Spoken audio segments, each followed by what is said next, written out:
The Dutch Grand Prix was a strong entry for Race of the Year. I've said for a long time that wet to dry or dry to wet races make for incredible entertainment. That was the first dry wet race I can remember though, and it was unbelievable. At one point I thought Zhou Gunayu was in with a shout for big points. Alex Albon looked on for a podium. Before the race started, we were hoping that Lando Norris could give Max a race. In the end, Max showed us why he's winning the championship by so much. Alonso proved that all the youthful talent in the world can't make up for experience. And Ferrari reminded us that they're only ever one radio message away from a meltdown. But was it Ferrari pitwall's fault this time, or is Charles Leclerc to blame for his horrific race? Let's check it out. The Dutch Grand Prix really did have everything. Lando Norris's race was a repeat of Sochi 2021, where he lost his first ever race win by thinking he could stay out in the wet on slick tyres. George Russell wanted to know why the F he didn't get his forecasted podium. Perhaps his team should have spent more time focusing on the weather forecast. There were some incredible pushes through the field, with Gasly's podium being the best of the lot. There was even a red flag for rain before the wet tyres even got deployed, which will have infuriated some fans. To be fair though, the rate drivers were going off the track at Turn 1, there would have been a major multi-car incident before the majority of the field had a chance to change. What I want to focus on today though is Ferrari's race weekend, because it was another good one if you love a mess-up, or bad if you're a Ferrari fan. McLaren are very quickly cutting the gap to Ferrari in the Constructors' Championship. Ferrari's lead is currently 90 points, but with 9 races left, Oscar and Lando have plenty of time to turn that over.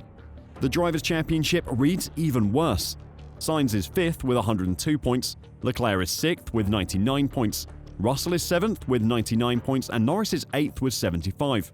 There is a real chance that Ferrari could slip to 5th in the Constructors' Championship and 7th and 8th in the Drivers', which is insane considering they were title challenging last season.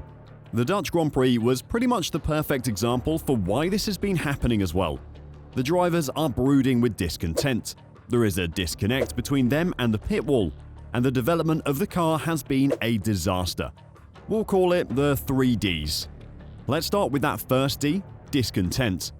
In a mixed weather race, Sainz admitted Ferrari was nowhere on pace and said both he and the team executed a near-perfect race to finish 5th, holding off Mercedes' Lewis Hamilton and McLaren's Lando Norris at the checkered flag.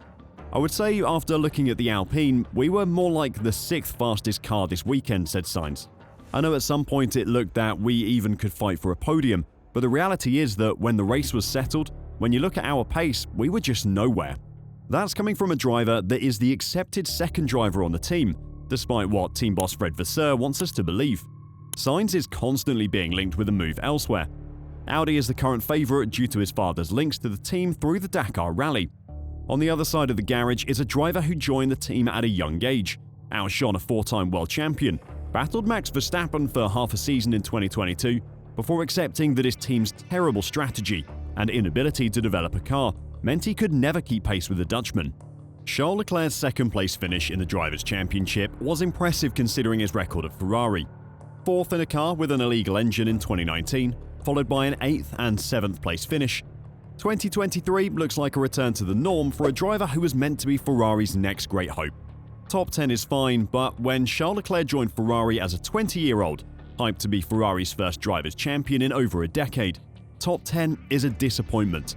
Ferrari having to change their engine after the FIA found out something funky was going on with it in 2019 basically ended any title hopes until the new regs in 2022.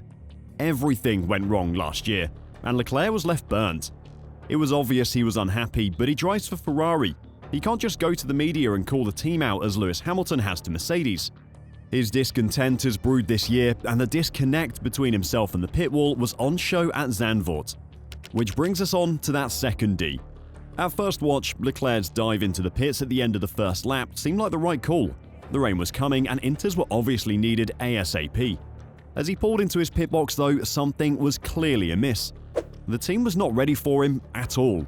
The pit crew were only just coming out to the box and his inter tyres were nowhere to be seen. Just another Ferrari F-up, right? It seemed like that until after the race. I think that the first stop from Charles looks a bit strange from the outside, team boss Fred Vasseur said. But it was a very good call from him. It was a very late call because he was in the pit lane when he told us. But in the end, even if he lost perhaps 7 or 8 seconds in the pit lane, it was a good one. If you have a look, Gasly also had a good step forward with this kind of call, but it was a good choice to stop on lap 1. It looked embarrassing to begin with, and Formula 1 fans reacted exactly as you would expect. Matt Gallagher of P1 tweeted, and I'm not going to start calling it X'd or anything like that by the way, but he tweeted an image of Leclerc coming into his box without a tyre in sight. Considering their recent history, the team got ripped into. This time, it wasn't the pit wall's fault, but that lack of communication between driver and mechanic isn't something new. Carlos Sainz has taken to just completely ignoring what his mechanics say to him, and to be fair, who can blame him? The pit wall has turned into that micromanaging boss who got promoted because their dad was friends with the CEO. They don't really know what they're talking about, so you just ignore them most of the time.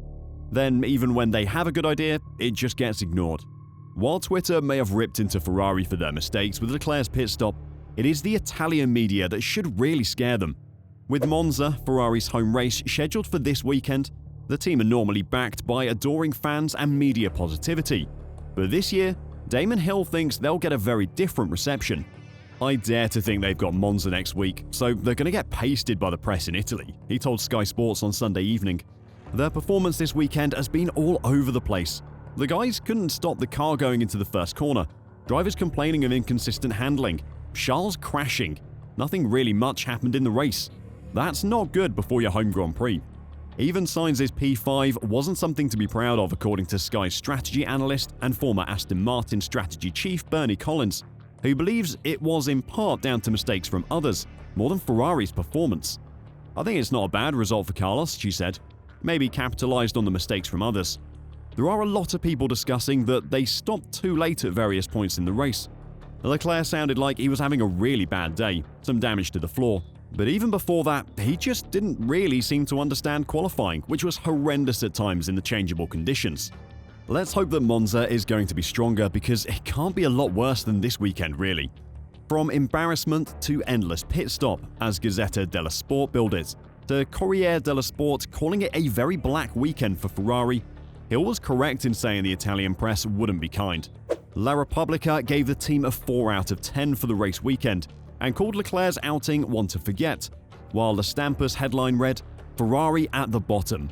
As for Sky Italia, Leo Torini wrote of Leclerc's weekend, "Between mistakes, bad luck, and tyres mysteriously lost in the pits, a weekend to forget." Tutto Sport declared that everything went wrong for Charles Leclerc in the Dutch Grand Prix. I mentioned the 3 Ds of Ferrari's season earlier: the discontent of the drivers, the disconnect of the team, and the disaster of their development. You could apply those 3 Ds to the team and the Italian press as well. The press, normally so close to the Scuderia, are clearly discontented with what is happening on the team. They are disconnecting from them, going from fangirl to fanning flames. And their treatment of the team in the national news is a disaster for Ferrari. Did your jaw drop in astonishment when Ferrari didn't have Leclerc's tyres ready like mine did?